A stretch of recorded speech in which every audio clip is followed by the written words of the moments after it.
7 minutes past 8 o'clock. I am incredibly excited for the next part of the show. Not only because we're getting a yummy breakfast, but because we've got a legendary author, motivational speaker, businessman.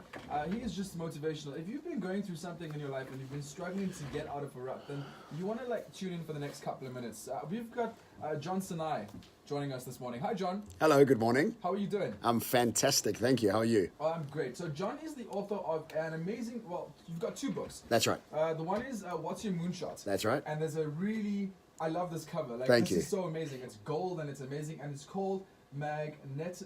Magnetize. Magnetize. Or is it something else? No problem. Fine. That's fine. It's early. It's early. Yeah, very early.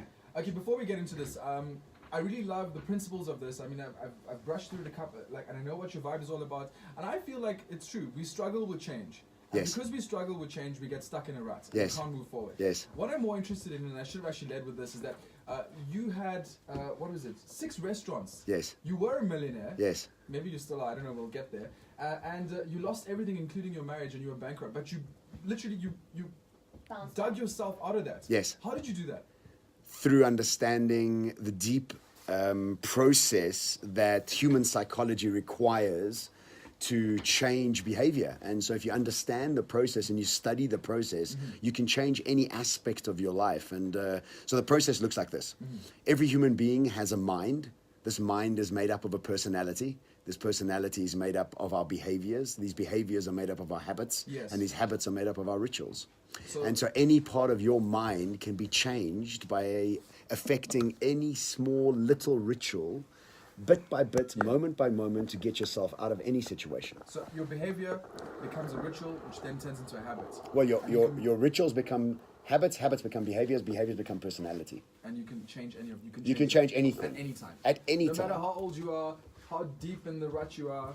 So remember something, when you wake up in the morning and for the first 10 seconds you don't know who you are, Yeah. and then you become reminded of the personality that you've chosen to use. And it's a software program that we've all just learnt along the way. It's a mind thing. You keep on nursing, cursing, and rehearsing this thing in your head, and it becomes your reality. It becomes your reality. And then everybody then says, well, no, these are my circumstances and I can't change them. And I don't agree. Okay. Yeah. Because it's a huge thing to lose 6 restaurants and to lose all your money. It's the type of thing that can completely turn your world around and make you just give up. Like most people. That's how we're conditioned, how we're programmed to be. Well, I think, we've got to realize that life is always going to throw us curveballs, and that's the point. I mean, how else would you grow wise? Wisdom is birthed from deep pain, and you build sort of a deep level of empathy for people around you when you've gone through the pain. Yeah. And so we're all going to go through the pain, so we might as well tool ourselves up to understand how to deal with it, whether it's a divorce, a sickness, a bankruptcy, whatever it may be. And we've been programmed to think that pain is a bad thing, but pain is actually a good thing because pain is what you need to change and grow into a better human being. Yes, you see, the evolve. biggest thing with pain in today's society is that most people rush to get out of it. And we associate it with something bad. Yeah, it's and not necessarily something exactly. bad. And don't think for a second I wasn't depressed for a couple of years. I really Definitely, was. yeah. I was depressed for a few years. Yeah. But the genius of depression and the genius of victim mindset is that it's so well entrenched into our ego and perspective that we don't even know we're suffering from it. So when you become used to complaining and moaning and blaming the circumstances or blaming the fact that you were white, black, green, pink, woman, male, you keep blaming the government, the schmuck, the economic situation. You can blame anything you want. Yeah. And that situation then becomes a program that we've decided to adopt into our minds, And do you also think it's important to not associate yourself with people who are always in that blaming mentality, in that negative space? Well, here's the thing. I don't think it's about associating with them. Don't be Yeah. one of them. Okay. And if you become one of them, you then automatically have them surrounding you. And then you say, well, I'm in the wrong crowd. In fact, you are the wrong crowd because if you're the Wow. right... Yeah, I've exactly. never thought about it that way. Yeah, no, exactly. There's something that I want to talk about next to you. It's this fast-paced change that you talk about. Yes. It's this future readiness, something that I've been struggling with, and I'm sure many people listening have also been struggling with. But yes, we've got John Sinai in studio this morning. He's chatting to us for the next couple of minutes, talking about his awesome book. It's called Magnetize. You'll get it. You'll get it. Yeah, it's just the book cover is so distracting and fabulous. It's gold and black, and it's just like bling, bling, bling. Coming up next. Are you gonna make breakfast as well, right? Apparently. Okay, awesome. I never break breakfast for myself, but I'll make breakfast here. Are there any things that you particularly want to focus on in the book? Or you want to talk about in general? Well, you see, my speciality is always going to, it has always been the sort of, yeah, grab one, has always been around human psychology and future studies. And so, This future thing is like it's all ties in with the fact that of the whole change thing. That people don't want to change, and like we have to keep on changing because things in the world's changing. And the future well, thing you is see, so the thing, drastically different. yeah, exactly. But I mean, and on air, the if you can ask me, is when I first started speaking about 5 years ago, I spoke 90% about the future and 10% about human psychology. Today, I'm future's speaking, important. yeah, but now I'm speaking about 90% human psychology and 10% future, because if you don't have the right psychology, I can tell you about the future till the cows come home. But if I get your psychology right, then you can find the future yourself. Right, okay, great. That's what we'll do with that. Yeah. So that's a good thing. And it's got 2 eyes in it, because in order for you to build a life that you magnetize and not chase, you need to know the eye behind the eye. That's what I'm trying to spell that. So it's got 2 eyes in there. Yeah, 2 eyes, because you need to know the eye behind the eye.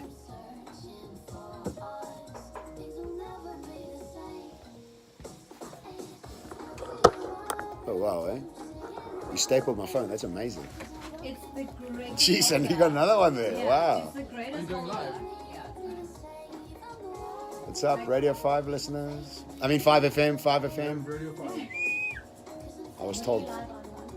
No, I'm fine. Hey, Sean, what's up? It's not bad. So what other show do you have? I do Monday to Friday, 4 to 6 a.m. So I do the pre-breakfast show. Wow. Yeah. Okay. So you're cutting your, I mean, you're skilling up to get onto the main shows. Is that how you start or not? Yeah, not really. I'm just No? here for fun. Graveyard shift. No, the graveyard's 1 to 4. Okay, well, it's still the Yeah, so I do the Okay. pre-morning. Okay. morning show. Okay, great. Yeah, that's great. So your next step to obviously move into mainstream? Not really the plan. Oh, but, okay. I'm just enjoying it because Yeah, other yeah. things on the side. So this is just like my thing that I just Nice. That's awesome. Not my main thing. That's great. You're a slasher. You know what a slasher is? No. You're a slash radio DJ slash whatever else Oh, you do, there- slash whatever else you do, slash whatever else you do. It's a millennial. That's a millennial trait. Yeah. Absolutely. Sure. Okay, we've got 50 seconds. Okay.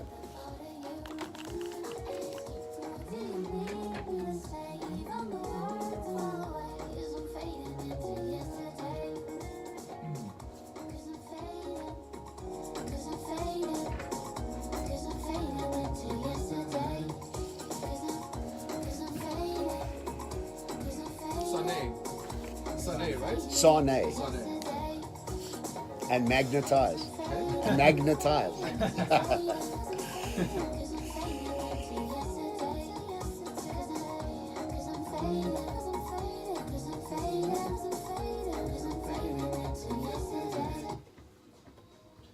It's DJ Ganyani here on 5FM. Song is called Fading, a cut for JT. Good morning to you. Happy Saturday. My name is Vic Nadu, standing in for Justin Serene, 8:15, and I'm joined in the studio by a really knowledgeable man. He goes by the name of John Sane. He's a motivational speaker. He's an author, probably a psychologist too. That kind of vibe. Businessman. Yeah. Yeah. Yeah. And I figured out. So John has got 2 books. The one is his best-selling book, What's Your Moonshot? And there's one that's in studio now that's got an amazing cover, probably one of the best book covers I've ever seen. And the reason why I'm struggling to pronounce Magnetize. is because there are 2 eyes. Yes. Please tell us why. So 2 reasons. Yeah. One, so that it's remarkable. In other words, you can remember it. It's memorable. Okay. So that when you see it on the shelf, it's something that Branding you like. 101. Yeah, 101 Yeah. exactly. Yeah.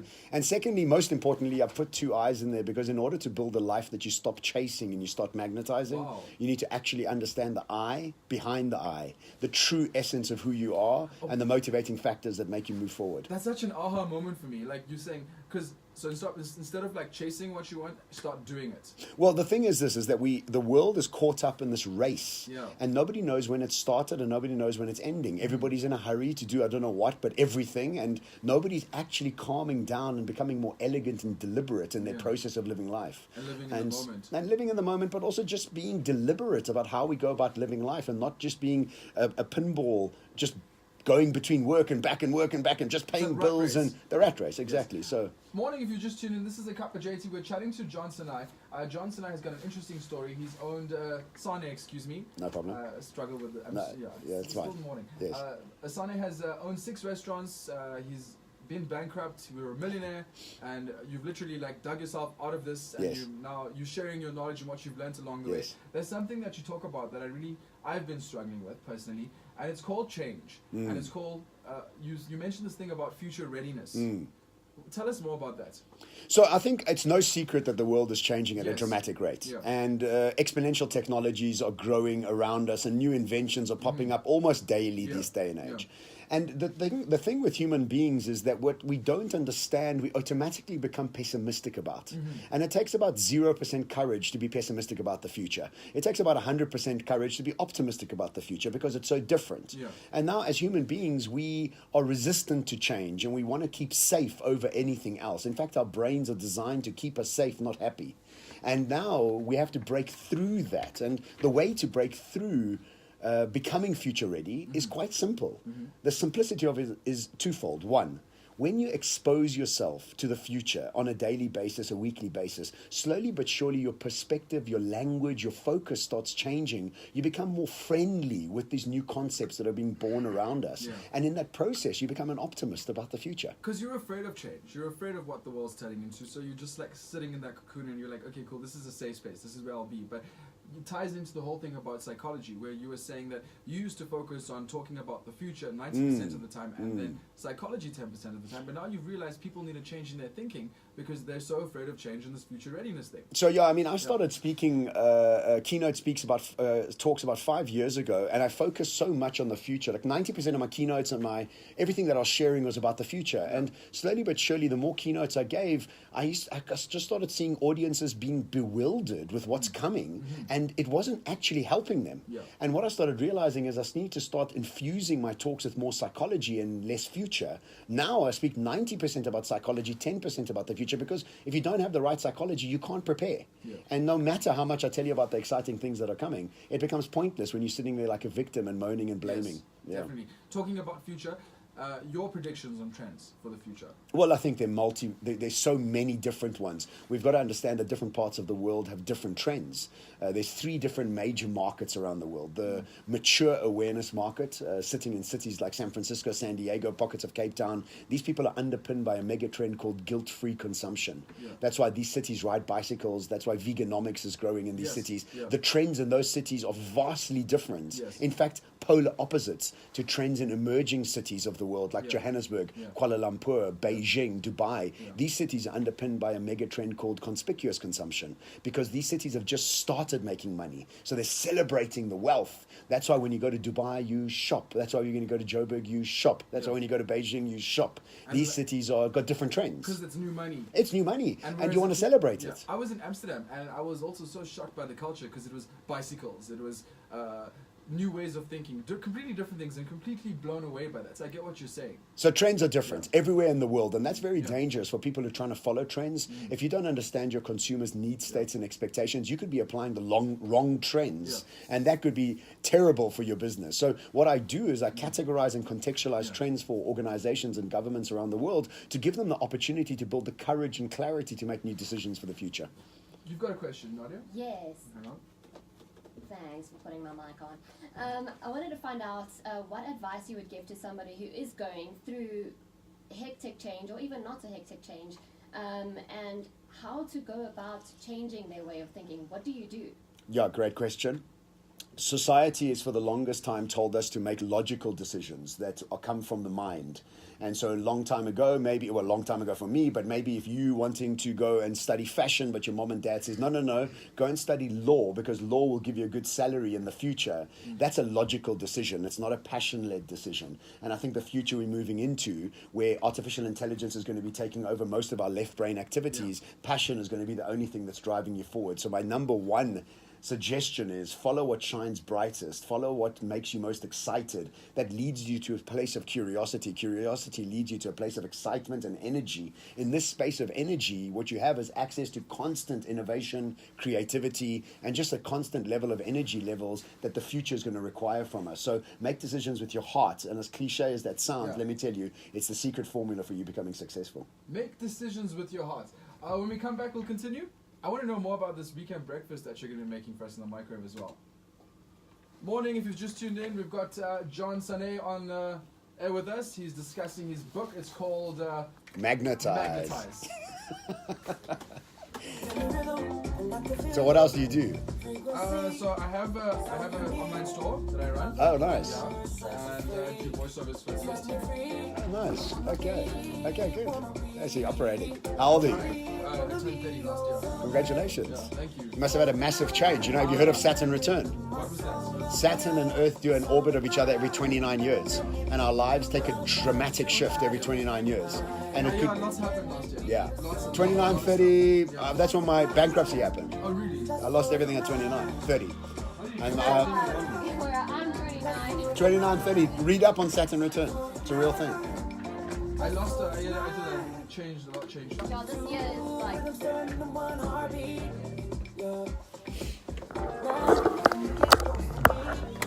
So I'm going to go make some breakfast now, which I'm going to be super cuck at. But either way, I'm going to be switching off. I'll see you later. Cheers.